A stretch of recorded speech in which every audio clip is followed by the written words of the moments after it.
Welcome to Chillin' 101. We hope this video helps. You will begin by making a copy of the workbook and selecting the column that holds names with embedded numbers. Once done, choose whether to use a helper column or overwrite the original. The helper keeps originals safe. Now enter a formula-based approach. Create a new column and prepare to paste a single formula that strips digits. Make sure your selection includes header alignment and that you know which rows are actual names versus blanks before applying the formula. You will enter a formula that extracts only non-digit characters.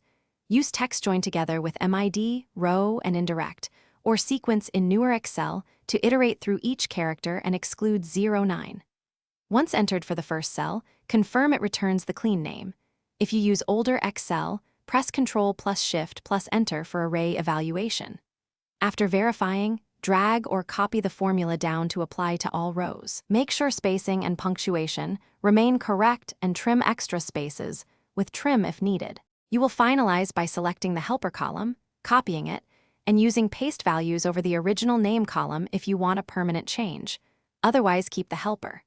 Once done, run trim and substitute to clean double spaces or stray punctuation introduced by removal. If results look wrong, make sure to inspect for non-printing characters with clean or code and adjust the formula range. Sometimes mixed Unicode digits need manual replacement. Finally, save the cleaned file and verify a sample of names for accuracy. Thanks for watching. Consider subscribing if we helped you.